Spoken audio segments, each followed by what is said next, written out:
Hello ladies and gentlemen, welcome to another perfume review video. My name is Naz. This is my channel, the King of Hidden Gems. I try to bring to your attention fragrances are usually very good value for money. They smell good. They normally under the radar. Not many people talk about them. I think at least you should do your research, try them for yourself and see if they're any good to you. So in this video I have another unboxing and first impression for you, and this is the brand Sapil. Brand Sapil is a subsidiary or branch of the House of Swiss Arabian. House of Swiss Arabian doesn't need introduction. Is one of the biggest and the oldest perfume houses from United Arab Emirates. They have a super extensive perfume lineup in their portfolio, and this brand in particular, Sapil, it's a subsidiary of them, which is on the affordable side. So this is the affordable line of Swiss Arabian, if you like. This one in particular, I unboxed and reviewed many Sapils before, and for the money, for the price I paid, they are superbly good. So this one is called Sapil Oud Al Lail, or Oud of Night, or Night Oud. This is edited Parfum 100ml. It's targeted unisex. United Kingdom, you can find it under £30. So let's see how it goes. But before I do the unboxing, please, if you like what I do, if you find it useful, informative, valuable, or entertaining, don't forget to hit those buttons.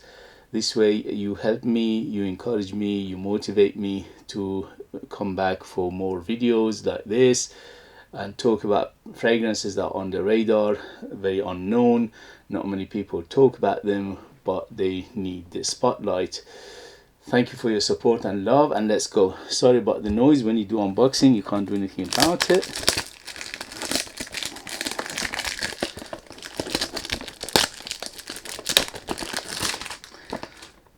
Okay, so very nice looking box with nice texture on it. Is gold and brown, and attention to detail always with Middle Eastern brands are very good. This one says 75% volume. That means 25% oil plus some water, which is very impressive, especially for a price. So let's open the box, and the bottle is good looking as well. So look at this, for the price under £30. If you go to any big European manufacturers and brands in terms of perfumes, you won't get anything like this under £30. You get the simplest, if you get any.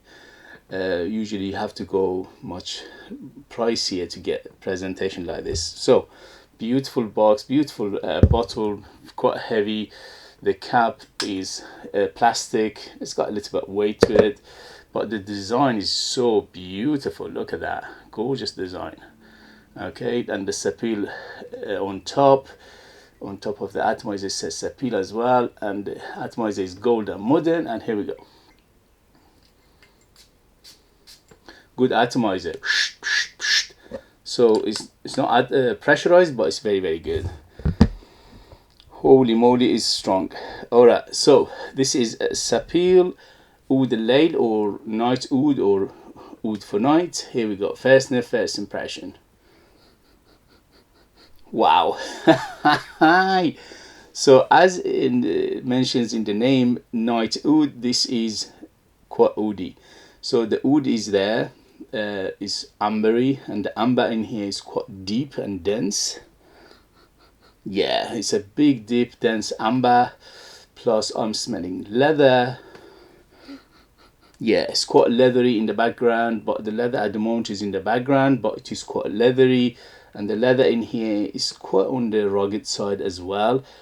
What else? Yeah, is incense in here, so I'm smelling some incense, I'm smelling some spices, I'm smelling quite woody background, which is mainly the oud, but the oud in here is shall we say universally palated. So it's not a barnyard, it's not, you know, funky, it's not animalic or any of that. So it is quite a universally palated oud. Obviously for this price point we are expecting majority of the ingredients and the accords in here should be synthetics, but they've done a good job of making it in a way, the construction, the mixture of the ingredients, the blend is in a way that you don't smell that much synthetic in here. You smell quite natural stuff, which is crazy for under £30. If you do your research, you can sometimes find it even cheaper than that. And for that price, for this smell, is absolutely gorgeous.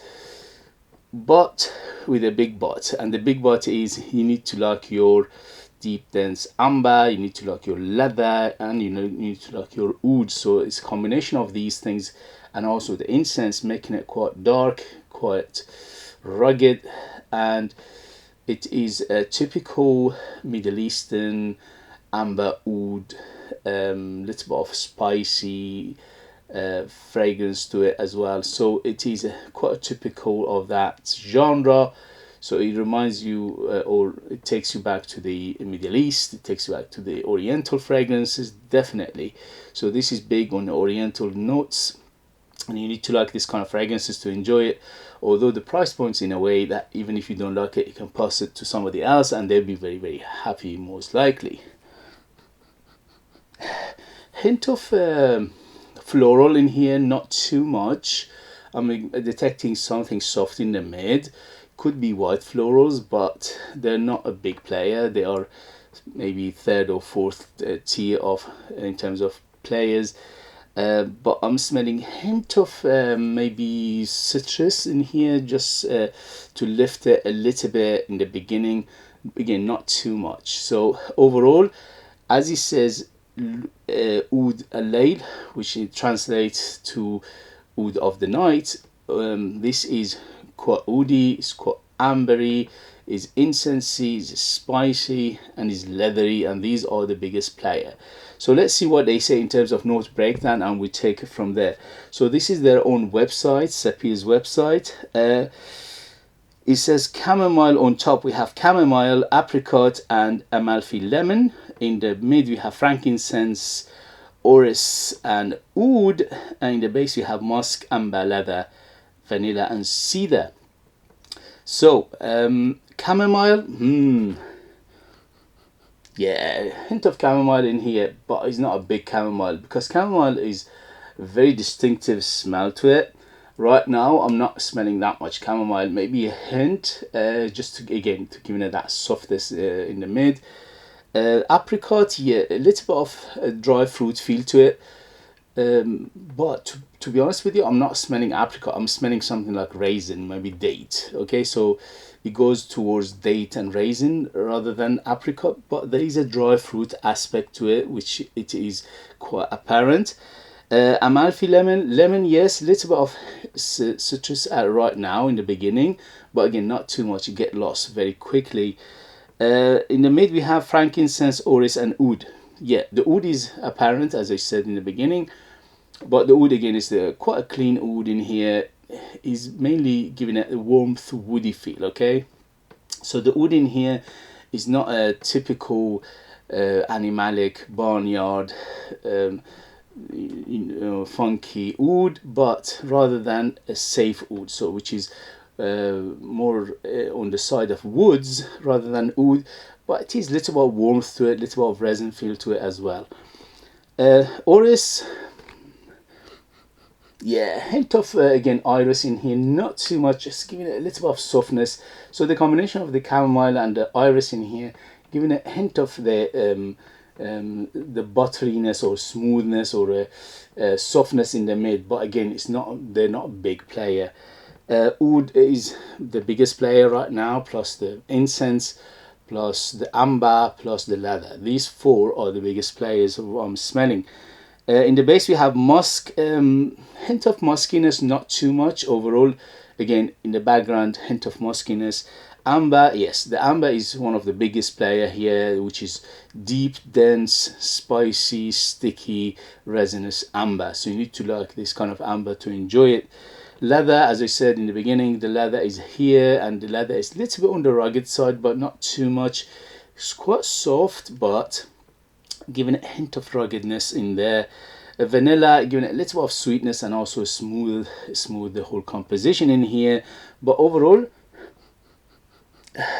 from 0 to 10, 10 being the sweetest, This is around 6 in terms of sweetness, so it's not very sweet. This is on the moderate side of things, especially because there are so many big hitters in here and heavy notes. So the vanilla is just mainly making it smooth rather than sweet, and the cedar in here again helps the oud to be woody, overall quite woody, and also it is resinous, woody and warm. So this fragrance is, as the color suggests, the brown, it is quite warm. Okay, it is warm, woody, spicy, incensey, woody, ambery, leathery, little bit of sweetness in here, and also a little bit of those floral to give it softness in the mid. But this is a well done fragrance for under £30. It smells much more expensive. Okay, to my nose it smells like a niche fragrance, but Middle Eastern houses, they do a fantastic job to giving us fragrances that are very big value for money, and this is again is not an exception. It is a very big value for money because, as I said, it smells like a niche fragrance which are very expensive. So overall, if you like what I excuse me if you like what I described, this for the price, you can't go wrong. If you are a fan of this kind of fragrances and you want to go for a little price, this is affordable, this is accessible. If you research it or Google it, it will come up, and is for a very reasonable price. As I said, I paid under £30 for it. For that price, is very good. The ratio for I paid what I get is superbly good. Wow, it's gorgeous, beautiful. So in the next video, I'll let you know the longevity, the development, things like that. But for the first impression, yes, I'll give it 2 thumbs up. In terms of gender, this is definitely unisex. To my nose, anybody can wear it, ladies and men, no problem whatsoever. In terms of age, I would say 25 and older to be on the safe side, because when oud is involved, oud, incense, leather, amber, all these things making it a little bit on the mature side. In terms of occasion, this is quite opulent, so you can use it nighttime, you can use it evening, you can use it going out, you can use it for formal occasion, for dating and things like that. It's quite opulent in here. In terms of season, this is better suited for cooler weather, but because it's got some freshness to it, you can use it all year round, unless it's a very high heat in the summer. Probably that could be cloying, but you can use it all year round. In summer less sprays, in winter more sprays. And in terms of what I paid and what I get, this is a superbly beautiful fragrance. Again, House of Swiss Arabian and Sapil done it again. All of their fragrances, I unboxed probably about 10 of them before and reviewed, and for the price I paid, they are very good, and this is in that line as well. Okay guys, if you have it, if you know it, if you tried it, let us know your experience. That would be useful for others to read. If you like what I do, if you find it useful, informative, valuable or entertaining, please don't forget to hit those buttons. This way you help me, you encourage me, you motivate me to bring you fragrances like this in future that nobody else is talking about. They're amazing value for money, they smell great, and they're hidden gems, and this beauty looks like it's going to be a hidden gem. If you want to purchase one of my own perfumes, I'm a perfumer myself. I make my own line of perfumes. I'm the perfumer, I'm the artist, I'm the worker. So there are true handmade perfumes just for you lucky people in the United Kingdom. I leave them in the link. They are ultra beast mode, 100% natural, amazing value for money. They smell great, and they are very big in terms of personality and performance, and they are very artistic and unique. And I put more than 60% perfume oils in my perfumes, which is unheard of, and that makes them big and bold fragrances. I leave them in the link. Thank you very much as always for your love and support, and I will see you later. Bye.